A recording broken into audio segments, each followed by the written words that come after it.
Bienvenue dans cette édition du journal sur Céleste World Télévision. Au sommaire. La grande fête des moissons dans la paroisse Bethléem de Djidja Centre a été plus qu'une fête le dimanche 2 mars dernier. Suivez ici le résumé de ce magazine réalisé par Eudes Christeva, Rose Prefa et Donat Curtis.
Rendre gloire à l'Éternel Dieu Tout-Puissant à travers nos actions de grâce et réjouissance communes témoigne notre gratitude envers Yahushua Hamashiach. Ainsi donc, les fidèles chrétiens célestes de la paroisse Bethléem de Djidja Centre, sous la responsabilité de l'honorable assistant évangéliste Bonaventure Jojo, accompagné des enfants du père fondateur de cette paroisse, son éminence Papa Guédégué Pierre, ont chanté et dansé, histoire de reconnaître la grandeur de l'Éternel Dieu Tout-Puissant dans la célébration de leur 20e édition de la fête des moissons et la deuxième sous l'ère de Papa Jojo. Ce fut exceptionnel.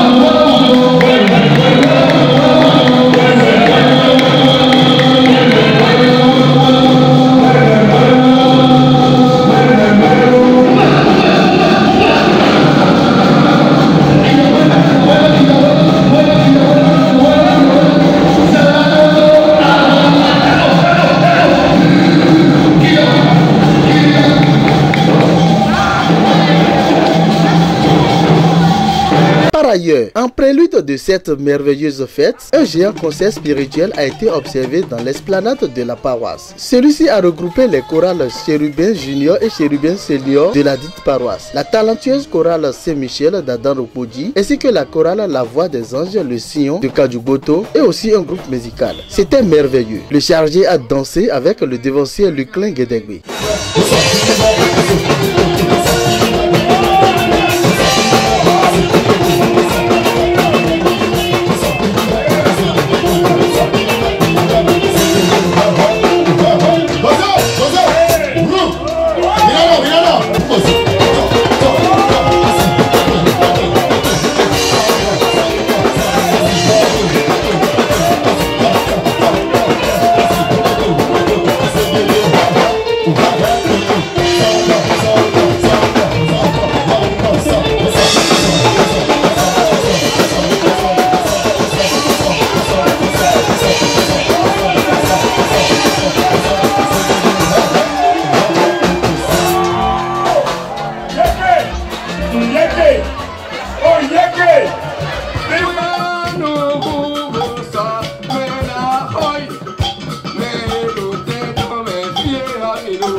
We are the mato, that we had in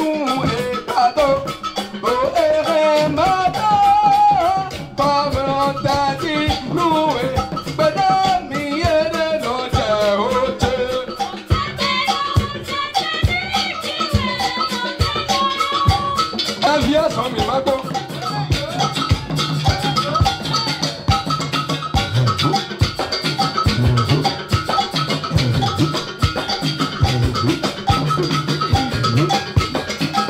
yo po vole bo le courant le yedi tito beto boye ben ko be hunda ko no mi de tuno do fi bo do le do khaye we même tout do tito me le bi do no glo mo na wa ton ba on a dajo yi no ye bleu de former. Très comblé de joie, Bonaventure Jojo rend gloire à l'Éternel Dieu pour la réussite parfaite de la 20e édition de la fête des moissons. On a deux coups de main, l'autre même bien dit. Donc on peut dire si ça Kogoli, on nous faut ça ouais. Si fondé, on nous bien maman de azal, on est réformé pour moi. Bon nous go et réformé pour moi nous titer béton. On a alléluia ni koto to diaga. To e jeli pon. Kogoli, ils m'ont dit que des et j'ai la gologie léon bédé pon. Les mi manque de igbe yo, nous yo wa yin mepi. Ate do ko on lo to de ye we hera. Bon nous bio no sosi so gabo no so nous bi sokle mawo. Do on de bois de surtout bon bi tout. Donc nous devons me donner mi sokle mawo le yo pour faut ça yo. Et nous marcher ouais. Wo zo mi na kan we bi na so le sokle mawo ko fait on faire dans l'obé. Bon na yo mi akina jewo mawo no ba akina jewo. Amasi bo ho do mele ne ba fi bene. Mika mo le akhiyo je gbe o donc ede souhait duro go akhiyo ni je akhiyo ni je be ko ko da ko na dogbe nu ma o gbero to na dogbe nu ye wo le dogbe nu akobele bi no mi jo me de mu do do ma safo ma wa me bi ni safo ma wo bobo agun de uza kize e ko do me bi na fun fun je ko we egbe jo mi mo e lo ma o se de gbe mi to e ma se ya o no mi bi ele bi mi mo mi ba de ko na do nu ma o gbero to ina le kla yi be jijo ko me nukun ewe iwado e ka duo inu wa yun be no yawe ina wa ya do yesi go ma ya iwa le ma obi ogo ma iwa sigba logba mi mo ro pe jileja mi ma wa jije di ko yi mo ni le de do kuro ko itele fun gba blu yo ina mo ko lo jijo ko me bo ye su na mo ro ko yo na konfo ma na blu bo ko yo na fani yi fire ba simbo fe wa yo ma na wali bona ha so sinko le lodo ina ha jo sinko le lodo. Le responsable spirituel de la paroisse Bethléem de Djidja Centre a fait une exception pour l'organisation de cette fête. Les enfants biologiques de Papa Gedegbe, père fondateur de cette paroisse, ont été impliqués corps et âme. Tout a été parfait, nous dit-il. Il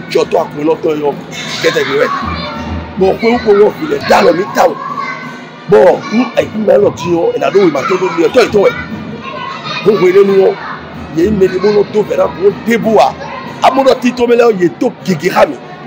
Pour nous, comme à dans le podium, à dans le podium, puis il y a des bateaux qui ont été à mon médecin, pour que dans le podium, dans le podium, c'est 5 milliards. On a un il y a des ouais d'office. On a un peu de d'arro. Bon, à la mode, mais la voici pour le profit. Bon, et à Wadi, d'arro, comment on met?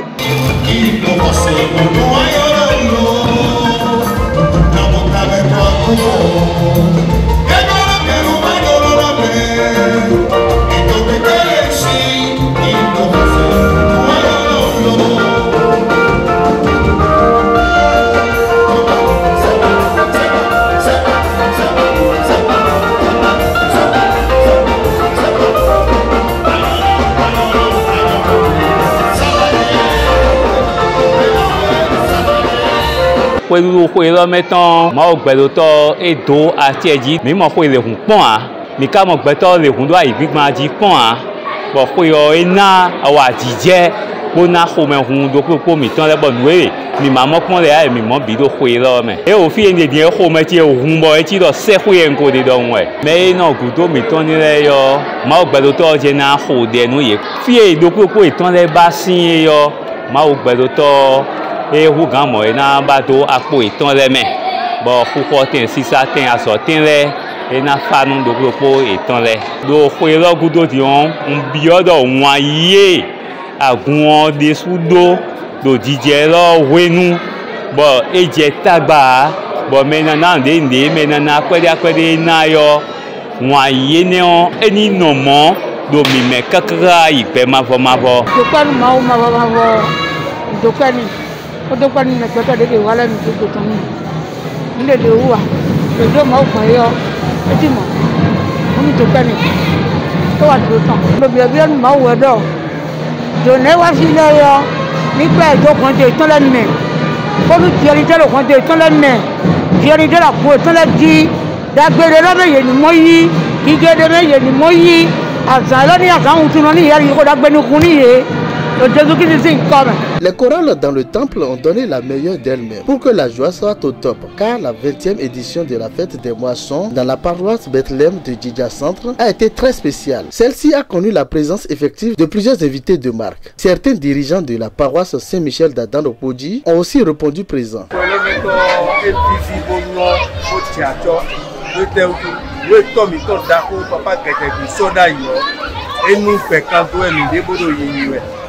Comme un homme, il m'a dit fiton. Bon, et il y a l'opinion de ton élève, mais fiton ben dealer. Mais puis, quand le président miton les, non vi miton les, mais puis que mi waboa non chargé au couteau, au couper, nous maou peruto, ben djeng, bon djengan.